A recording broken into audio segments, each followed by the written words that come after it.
You think the Vikings only came for gold, chests, silver, church plate? Wrong. They came for breathing assets, sons, heirs, the ones who carried the farmstead forward, 8-year-olds who knew how to split wood, 12-year-olds who could navigate by stars, 16-year-olds 2 weeks from claiming their inheritance. Gone, chains, ships, and back home, a family staring at empty fields and a law that just shattered their future. This is what nobody mentions when they paint longships and axes. What happened to the family when the heir vanished? Not the dramatic part, the part after. The slow unraveling, the land disputes, the uncles circling, the daughters suddenly inheriting what law said they could not. This is the unspoken fate. Let's start where it starts. Lindisfarne, June 8th, 793. 3 ships up. About 100 warriors. The monastery at the southern tip of the island. Old monks who did not flee got killed. Young ones with strong backs got shackled. Booty and captives packed into ships. Direction north. Anglo-Saxon Chronicle does not say much more than that, but Alcuin, the Northumbrian scholar working for Charlemagne, wrote letters, furious ones. Never before has such terror appeared in Britain. He told Bishop Higbald the church of St. Cuthbert was spattered with priest blood, stripped, plundered, exposed to pagans. The part Alcuin did not spell out, but everyone knew. Some of those young monks were not just church property, they were family heirs, farmers, sons sent to monasteries for education. 7 years of Latin, and they were supposed to come back, manage the estate, handle the inheritance. Instead, they were in a ship heading to Orkney or beyond. Their families, back on the mainland, now had a problem. No heir, no one to inherit. The land goes where? If you value documented Viking history and the real human cost behind the raids, subscribe. It's the best way to support our work. Also comment from which city you're hearing this from.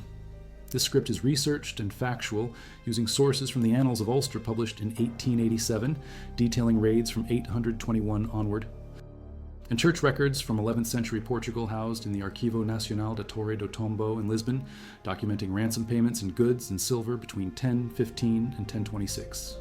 These are not saga tales. These are notarized transactions, property sales to free captives. Now back to the information. The raids did not stop. 821. The Annals of Ulster, Howth, and County Dublin, raided.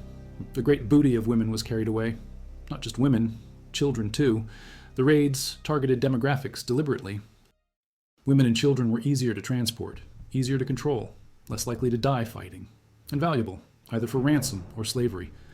A father in Leinster named Findon had his sister taken. He went to negotiate her ransom. Things went badly. Findon himself got captured. Some of the Vikings argued it was wrong to seize negotiators. They let him go. But later he got taken again. Ended up in Orkney Islands. Eventually escaped to the continent. The life of St. Findon, written late 9th century, gives us this account. But think about Findon's family. His sister vanished. Then he vanished trying to free her. Who inherited the family land? Who managed the estate? The law did not have an answer for gone to Orkney, maybe alive, maybe dead. Viking inheritance law was not flexible. Primogeniture. Eldest son gets the bulk. Daughters get less. Illegitimate children get almost nothing unless acknowledged. Younger sons got pushed out. That is why so many went raiding. No land, no prospects. But when the heir vanished, not dead but gone, the law froze. The Vestgoda law, written around 1220 but containing Viking age regulations, had a clause, no man may inherit while he sits in Greece.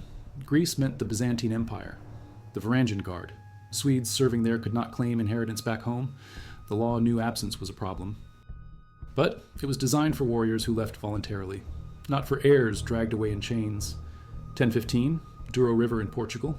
A band described as Normans came up the river. 9 months of looting and captive-taking. A man named Amarello Mestalis wrote about it. On Mike's there they captured 3 daughters of mine, Amarello, and I was left poor. The Normans started selling all their captives. Those daughters of Amarello were called Cirili, Ermesienda, Fakilo, and I did not have anything to give for them to the Normans. A woman named Froila Tructacindes loaned him 15 silver solidos. That is the ransom amount recorded. 15 solidos for 3 daughters. Amarello had to borrow to pay it. He went into debt, his property now encumbered. If those daughters had been his heirs, the estate would have been in limbo. Debt, no clear successor. Neighbors waiting to claim unclaimed land through the Thing. 1026, near Over, also Portugal. 2 women sold their property to pay a loan lender who had fronted ransom money for them. They had ransomed themselves from a Viking force camped nearby. The payment was 70 modios, measured in volume or weight: 1 wolfskin blanket, 1 sword, 1 shirt, 3 scarves, 1 cow. 3 modios of ground salt. The church record lists every item. The women gave up property. To stay free, to not be shipped to Dublin or Hedeby and sold, the record is in the Torre do Tombo archives. Published in a study by Damian Perez in 2011 in Viking and Medieval Scandinavia, Volume 7. This is not legend. This is property transfer, witnessed and notarized. What happens when the heir is taken but not ransomed? The family has 3 paths. Pay the ransom if they can. Sell land. Borrow silver. Go into debt that lasts generations. Or declare the heir dead and move to the next in line. Daughters, younger sons, uncles, brothers. But declaring someone dead when they might be alive in a Dublin slave market or rowing east to Constantinople creates legal chaos. The Thing assemblies, the local legal gatherings, had to decide. Free men voted. If the family could not prove death, the inheritance stayed frozen. If they declared death without proof and the heir returned years later, he could challenge. Blood feuds started over less. Or the family does not pay. The heir stays gone. Sold. A freeman in the north of England is worth 200 shillings according to 9th century Mercian law. A nobleman 1200, a thrall, a slave, and commands no wergild, but a captured heir, not yet legally enslaved, sits in a gray zone. If his family pays, he stays free. If not, he becomes property. The Viking slave trade was not a side business. It was central. Ahmad ibn Fadlan, the Arab envoy who traveled among the Rus in 922, documented it. Slaves were everywhere. The Scandinavian economy ran on them. The demand from the Abbasid Caliphate was insane. Baghdad wanted Slavic, African, Turkic slaves for labor, military service, concubinage. A Persian merchant in the 9th century boasted of selling 12,000 African slaves. The Vikings supplied the European end of that pipeline. The route was efficient. Capture in Ireland or England, move to Orkney, down to southern Denmark, across the Baltic to the Rus trade networks, down the river systems to the Black Sea or Caspian, then sail. Each link in that chain, the captive moved farther from home. Families trying to track a son taken in 821 from Hoth had no chance after he hit the second market. Maybe he ended up in Hedeby, maybe Burqa, maybe Kiev, maybe Baghdad. The distance made ransom impossible. The heir was legally and practically gone. Back home, the consequences hit immediately. A farmstead in Viking age, Scandinavia, or England was an economic unit, one family managing the land. The father ran it until he died or passed it on. The heir, usually the eldest son, learned by doing. At age 12, boys could be judges in court according to Norse law. At 16, full adult responsibilities. If the heir was 14 when taken, the father had maybe 10 years of farming left in him. Then what? The second son, if there was one, had not been trained to run things. He had been pushed toward raiding or mercenary work. Bringing him back disrupted his life. And if the second son had already died on a raid, then it fell to daughters or uncles. Daughters could inherit, but their share was typically half what sons got, and marriage changed everything. When a daughter married, her husband's family gained control of the property. So a family losing their heir and passing land to a daughter often meant losing the land to another family entirely. The runestones tell this story. The Hugby. Runestone in Sweden records a girl who became sole heir after all her uncles died. The Hillershow stone explains a woman inheriting not just from her children but her grandchildren. These were not happy stories. These were extinction events for family lines. Everyone else died. The inheritance landed on the last person standing. The law tried to prevent chaos. The Gragas. The Grey Goose Laws of Iceland, compiled from earlier oral tradition, laid out who inherits, in what order. Sons first, daughters second, brothers third, then uncles, then grandfathers. The law went deep into the family tree to find someone. But every step away from direct descent weakened the family's control. An uncle inheriting meant that uncle's children eventually got the land.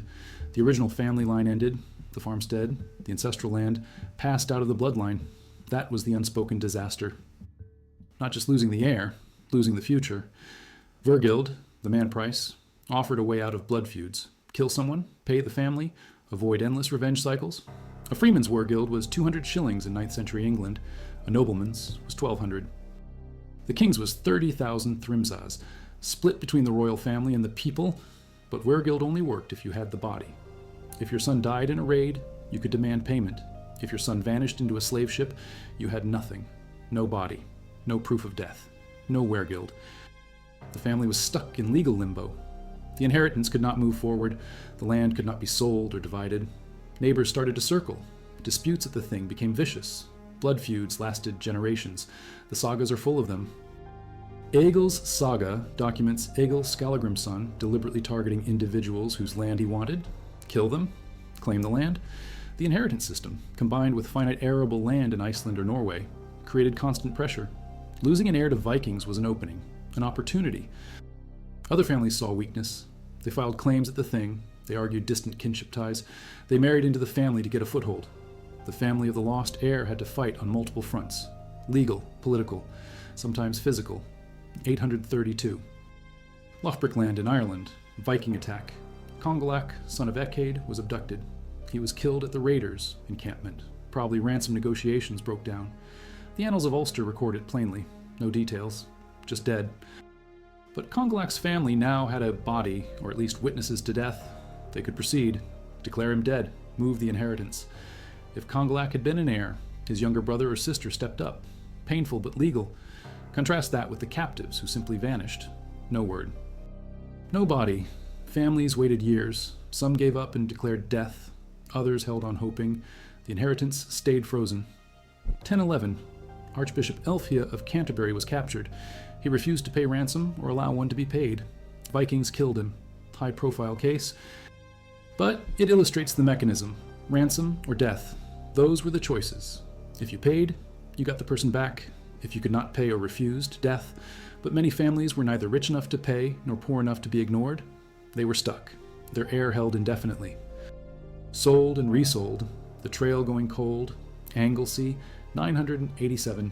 Allied Viking and Manx Hebridean force took up to 2,000 captives according to the Annales Cambria, ransomed for a penny a head, 2,000 pennies, paid collectively, probably by local lords or church officials, bulk ransom.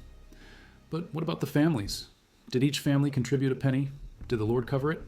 The record does not say, but 2,000 people taken means 2,000 families disrupted. Some of those captives were heirs. Sons, aged 12 to 20. Daughters, the ones who held the future.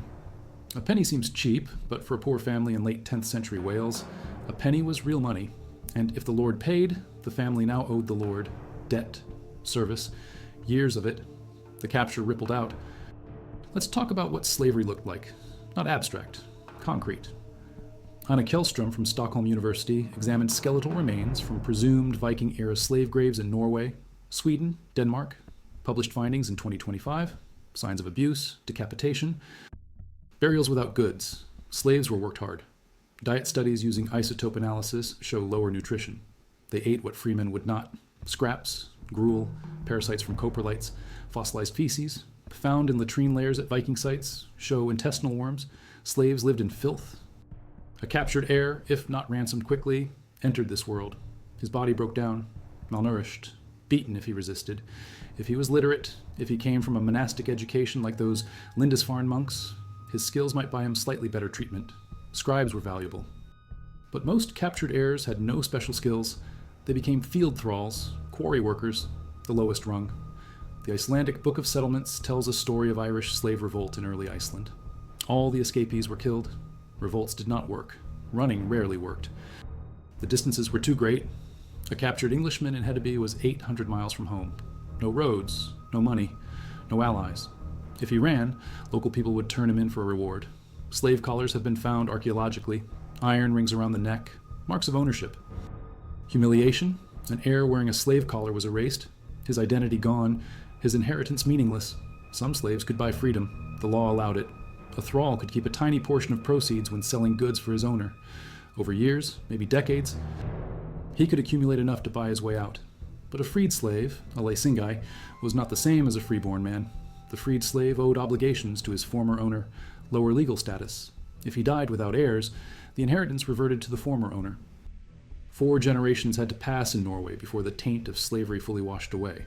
So even if a captured heir somehow bought his freedom and returned home, he was tainted. His inheritance claim was weakened. The family might reject him. The thing might deny his claim. He had been property. That mark did not erase easily. The runestones document a few success stories. Toki the blacksmith raised a stone to the memory of Thorgisel, son of Gudmund, who gave him gold and freed him. Toki's profession, blacksmithing, was valuable. He earned money, bought freedom. But Toki was rare. Most thralls died enslaved. An heir captured and enslaved probably died enslaved. No return. No reclamation of birthright. His family back home eventually gave up and moved the inheritance to someone else. The economic impact on the family was catastrophic. A farmstead losing its heir lost labor. A 14-year-old son was already doing adult work, plowing, harvesting, hunting, hauling. That labor vanished. The father, aged 40 or 50, could not do it all alone. Hired labor cost money the family might not have, selling off pieces of land to cover expenses. Each piece sold, the family wealth shrank. The inheritance that was supposed to pass to the heir now passed to whoever remained, but it was a smaller inheritance. Less land, fewer cattle, debts, and the psychological toll. The sagas hint at it, but do not dwell on it. A mother who lost her son to raiders was expected to be stoic. Viking culture valued restraint. Public grief was acceptable, but brief. Life moved on, but private grief lasted. Mothers mentioned in passing in sagas. Fathers who never remarried after losing all their sons. The inheritance going sideways because direct lines ended. These were not stories the Vikings told. These were the silences in the sagas. Compensation, wergild, was supposed to balance wrongs, but it assumed local conflicts. It assumed you knew who killed your son and could demand payment. Viking raids broke that model. The raider was anonymous, Norwegian, Danish, Swedish. He was gone before you learned names. Filing a claim at the Thing against an unknown Viking band in Orkney was useless. The system could not reach them, so families had no recourse, no payment, no revenge, nothing. The inheritance passed to the next in line, reduced by debts and missing labor, and life continued. But the family was permanently weakened. Some families adapted. The sagas show creative solutions, fostering, a practice where a boy was sent to live with another family, creating bonds and alliances. If your heir was taken, maybe your fostered boy could come back and take over. Or adoption, etlighting. Formal integration of non-blood relatives into the family line.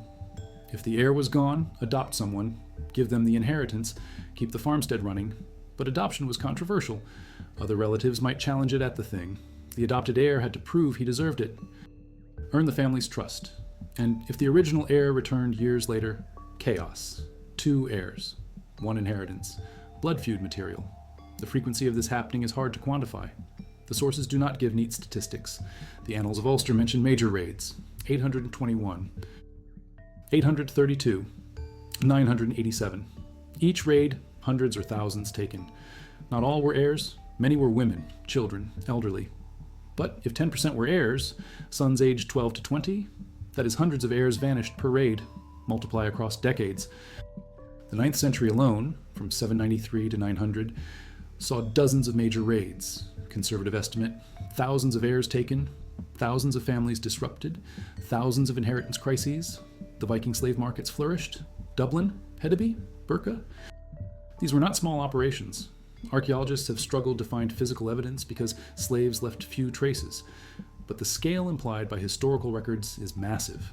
One historian, examining records of Viking raids for slave-taking versus other plunder in the 9th century, revised estimates sharply upward in 2019. The Vikings were not just grabbing a few people per raid. They were grabbing everyone they could carry. Men, women, children. The ships had capacity. Fill the ships. Sell the cargo. It was economically rational. And devastating to the communities hit. If you value documented Viking history like this, subscribe. It's the best way to support our work. Also comment from which city you're hearing this from. Now back to the information. Irish sources provide the most detail. The Annals of Ulster are contemporary records. Monks writing within years of events. When they say 2,000 captives in 987, they probably saw the raid or spoke to witnesses. Contrast with sagas written centuries later, which mix history and fiction. The Irish annals are dry, dateable, trustworthy. And they paint a grim picture. Raid after raid, captives taken, some ransomed, most not. The families left behind scrambled to survive.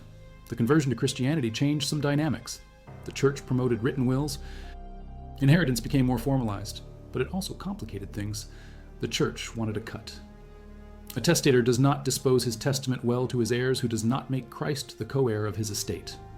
Written in 1203 by Peter Vongson, Bishop of Aarhus in Denmark, the church pushed families to bequeath property to the church, a pious donation. But if the heir was gone and the family was desperate, the church offered loans. The family could borrow from the church to pay ransom. The price? Land. Deeds. The church accumulated vast estates this way. Families paid to free their heirs, then owed the church forever. The legal texts are revealing. The Vestgota Law, written 1220, contains Viking age material. No man may inherit while he sits in Greece. That clause exists because it was a problem. Enough men went to Byzantium and claimed inheritance remotely that a law was needed, but the law does not address involuntary absence, capture, enslavement. That is a gap. The law assumed free men making free choices. Capture shattered that assumption. Families had to argue at the thing, prove circumstances, convince the assembly, and assemblies were political. If your family was unpopular or weak, you lost. The Grágás laws in Iceland, compiled later but based on earlier tradition, also show gaps. Inheritance goes down a long list of relatives. But what if the heir is missing? Not dead, not alive, just gone. The law says wait. How long? It does not say. Some families waited a year, some waited 10. There was no standard. Each thing decided case by case. If the family had allies, they could push the inheritance through quickly. If not, they waited. The economic structure of Viking society made this worse. Farmsteads were tight economic units. Surplus was small. One bad harvest, one major expense, and you were in trouble. Losing an heir was a major expense. Lost labor plus possible ransom costs, plus legal fees arguing at the thing. Families could not absorb that. Many fell into debt. Debt could lead to loss of land. Loss of land could lead to the family becoming landless. Landless freemen could slide into servitude or slavery themselves. The cycle was vicious. The sagas rarely discuss this directly. The sagas focus on heroes, warriors, kings, people whose exploits were worth remembering. A farmer who lost his heir to a raid and spent 20 years in debt does not get a saga. His story is boring. Tragic, but boring. So those stories did not survive in the literary record, but they were the majority. Most families were not heroes. Most families were farmers, and Viking raids destroyed farming families by the hundreds. The archaeological evidence is thin. Inheritance disputes do not leave physical traces. No grave goods that say, and this man lost his heir to Vikings. But there are patterns. Farmsteads abandoned in the 9th century in England and Ireland. Studies from 2024 analyzing settlement patterns in Northumbria show a wave of abandonment between 800 and 850. Probably not all due to Viking raids, but probably some. Families lost their heirs, could not keep the farm running, and left. The land went fallow. Neighbors took it, or it reverted to the lord. The family line ended. The Irish sources mention alliances between Vikings and Irish. From the 840s onward, Irish kings worked with Viking bands. Sometimes Irish kings gathered captives as war booty and sold them to Vikings. The market existed. The demand existed. Even internal Irish conflicts fed the slave trade. So a family could lose their heir to a Viking raid or to an Irish king's raid sold to Vikings. The distinction did not matter. The heir was gone. The inheritance was frozen. The family was in crisis. Women managed households while men were away. That is well documented. But if the heir was taken and the father was old or dead, the woman, the widow or mother, had to manage the entire estate. Women had legal rights in Viking society, more than in most contemporary European cultures. They could own property, divorce, represent themselves at the thing. But managing an estate long-term required muscle, plowing, defending boundaries. Women could hire labor or rely on extended family, but that cost money or political capital. If the heir was supposed to be the muscle, his absence meant the woman had to find another solution. Quickly. The sagas show some strong women, Aud the Deep-Minded in Laxdæla saga. After her son died, she sailed to Iceland, claimed land, distributed it to her followers, and ran a chieftaincy. Successful. But Aud was wealthy. She had resources. Most families were not wealthy. Most widows or mothers losing an heir had no resources. They made hard choices. Marry quickly to get a man to run the estate, sell the land and move in with relatives, or try to run it themselves and probably fail. The inheritance system favored men, primogeniture, eldest son, but it was not absolute. If the eldest son was unfit, incompetent, or morally compromised, he could be challenged. The thing could decide another son or relative should inherit. That created opportunity. If the heir was taken and presumed dead, other family members could argue they deserved the inheritance. Uncles, cousins, second sons who had been pushed out now pushing back in. The thing assemblies became battlegrounds. Witnesses were called. Oaths were sworn. The law speaker recited relevant law from memory. The assembly voted. Sometimes disputes were settled peacefully. Sometimes they turned into blood feuds. The Holmgang system, trial by combat, was used in some disputes. Challenge the claimant to a duel. Winner takes the inheritance. But the Holmgang got abused. Professional duelists exploited it. Challenge wealthy families over land. The family either fights and probably loses, or settles by paying the duelist. It became legalized robbery. Iceland abolished holmgang in 1006, Norway in 1014. After that, disputes had to be settled through negotiation and thing votes. But the abolition shows how bad the problem had become. Inheritance disputes were so violent that the legal system had to change. Some families had no options. If the heir was taken, the father died shortly after, and there were no other sons or close male relatives. The inheritance went to daughters or more distant kin. Distant kin often meant the land left the family. The Hillerjo stone documents a woman inheriting from children and grandchildren because everyone else died. That stone is not celebrating success, it is marking extinction.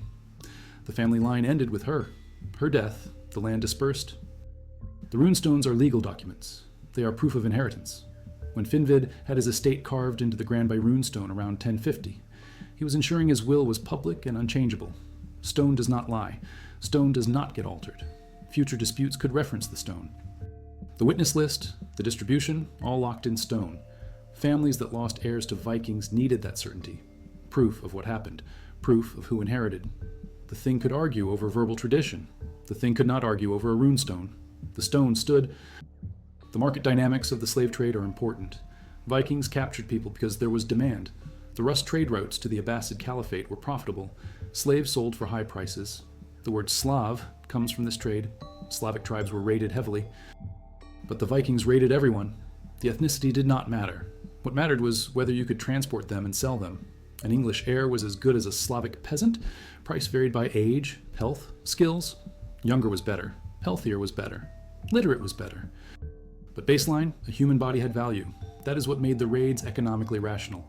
The impact on the victim societies was long-term. England and Ireland in the 9th century were in chaos. Kingdoms fragmented. Viking raids were not the only cause. Internal power struggles mattered too. But the raids were constant pressure, constant drain, wealth taken, people taken, farmsteads disrupted, the social fabric weakened. When the great heathen army landed in 866, England was already reeling. Northumbria fell quickly. The inheritance crises from decades of raids had weakened local power structures. Families could not field warriors because their heirs were gone. Lords could not rely on their vassals because those vassals were in crisis. The Vikings exploited that. Dublin became a major slave market by the mid-9th century. Archaeological evidence is limited because slave markets do not leave distinct physical traces, but the historical sources are clear. Irish annals mention captives being taken to Dublin. From Dublin, captives went to other markets. Some stayed in Ireland, sold to local buyers. Most were shipped out to Iceland, where settlers needed labor, to Denmark or Norway. To the east, Dublin was a hub, a processing center. A captured heir from England might pass through Dublin, briefly, then onward. The further he went, the less chance his family could track him. Hedeby in Denmark was another major market. Excavations at Hedeby have found diverse artifacts, coins from all over Europe and the Islamic world. Proof of trade. Slaves were part of that trade. The volumes are unknown, archaeological invisibility. But 10th century sources describe Hedeby as bustling. Adam of Bremen, writing 11th century but based on earlier material, mentions Hedeby as a major trading town. Slaves were traded there. An heir captured in Norway could end up in Hedeby, sold to a merchant going east. Birka in Sweden, same story. Trade town. Slaves passed through. The Rus trade routes started here, down the rivers to the Black Sea or Caspian, then sailed to Byzantine or Islamic buyers. A captured heir entering that pipeline had zero chance of return. The distance was too great. The cultures, too, different. No mechanism for ransom across that distance. Families back home eventually gave up. The conversion to Christianity did not stop the slave trade. It slowed it. The church condemned Christians enslaving Christians. But it did not stop Vikings enslaving Christians or Christians buying slaves from Vikings. Papal decrees were issued. Pope Hadrian I, in 776, condemned selling Christians into slavery, but enforcement was weak. The trade continued. Venice became a hub for selling Christian slaves to Muslim buyers. The papal condemnations were ignored. Profit mattered more than doctrine. By the late 10th century, the slave trade began shifting. The Rus moved from slave trading to tribute extraction. The sack of Adel in 965, the Khazar capital, marked the end of Khazar dominance over the trade routes. The Rus controlled the routes now. Tribute was steadier income than raiding. In Ireland, Viking towns like Dublin transitioned from taking captives to demanding protection money. Danegeld. The economics shifted. Raiding still happened, but at smaller scale. The peak period, 8th to mid-10th centuries, was over. For the families who lost heirs during the peak, there was no recovery. The heirs did not come back. The inheritance moved on. The family lines adjusted. Daughters inherited more. Distant relatives claimed land. The social structure adapted, but the trauma lasted. Entire generations scarred by the disappearances. The sagas remember the heroes. The families remembered the losses. The saga of the unknown heir. Taken at 14, sold in Dublin, died in Byzantium. Never came home. His name forgotten. His inheritance claimed by an uncle. His family diminished. That saga was not written. It was lived. The Domesday Stone at Lindisfarne, carved 9th century after the raid, shows the community remembering.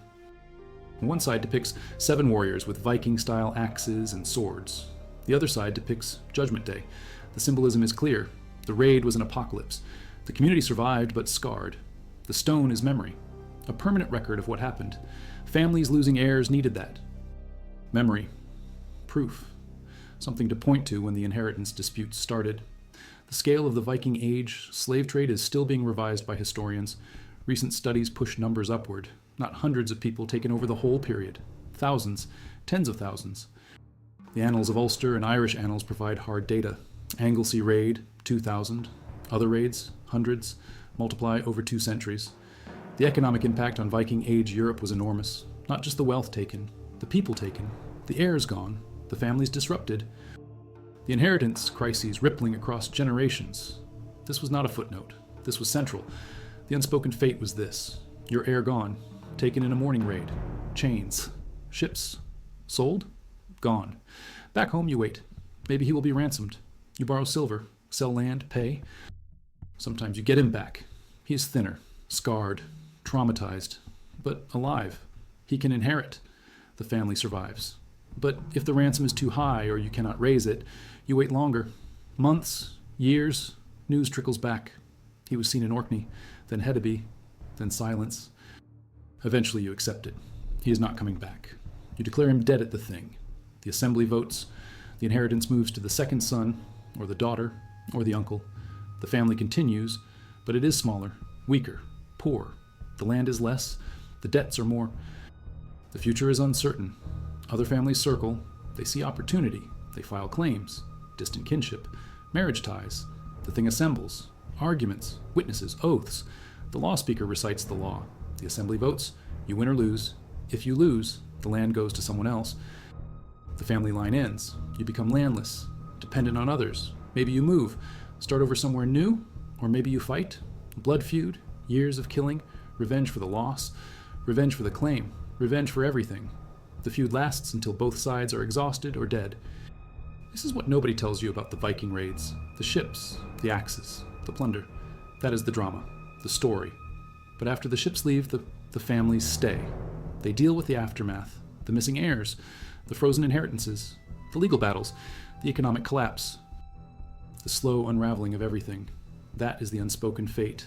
That is the real cost of Viking Age expansion. Not the gold taken, the lives disrupted, the futures stolen, the families destroyed by absence, the inheritance system, designed for stable conditions, shattered under Viking pressure, when the laws assumed heirs stayed put, grew up, inherited, managed, passed on. The raids broke that assumption. Heirs vanished. The laws did not account for it. Families had to improvise. Things had to decide case by case. The legal system adapted slowly. By the time written law codes appeared in the 12th and 13th centuries, they tried to address gaps. But for families in the 9th and 10th centuries, there were no clear rules. Just chaos, survival, adaptation, loss. The archaeological record hints at this. Abandoned farmsteads. Mass graves at Viking raid sites. Hoards of silver buried and never recovered, suggesting the owner died or fled and could not return. Rune stones marking unusual inheritance patterns. Stones for daughters inheriting when they should not have. Stones for women managing estates alone. These are not normal.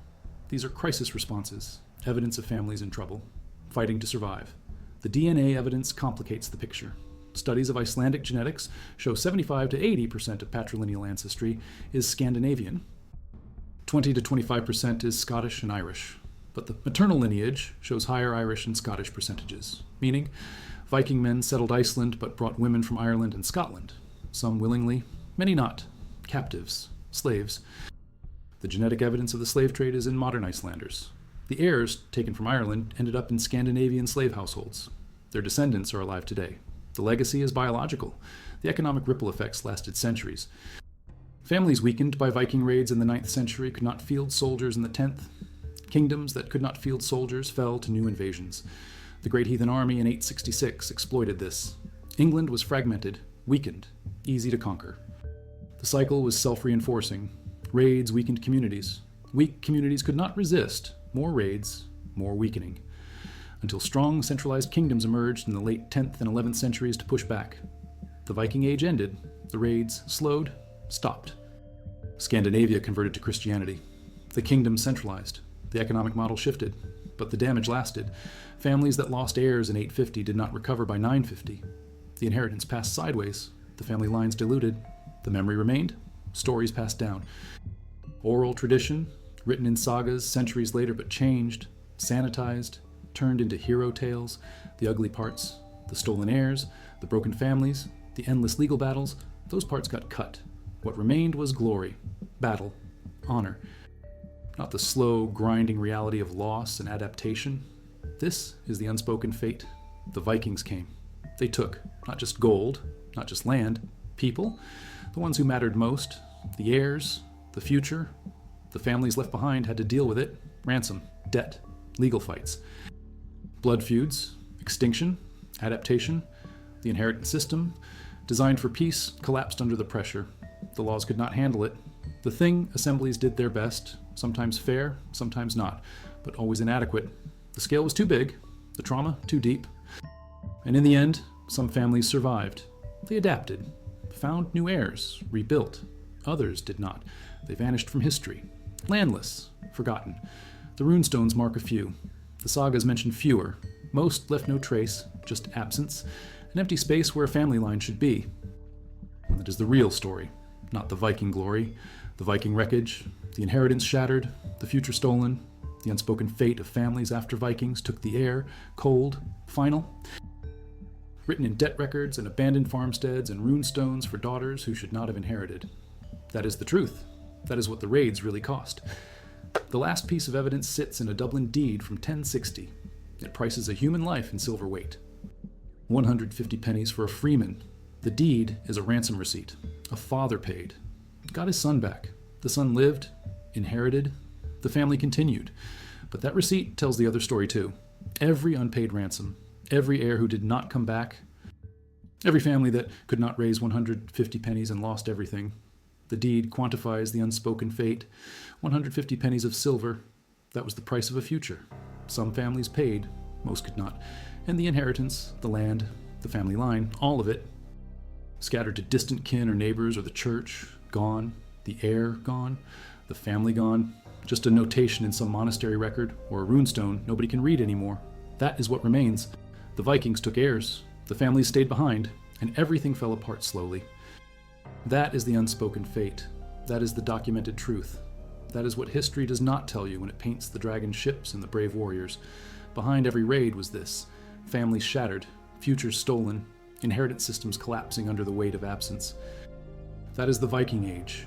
Not from the ship, from the farmstead, from the empty chair at the table where the heir should be sitting. That is the real story. Cold, true, unspoken. Until now.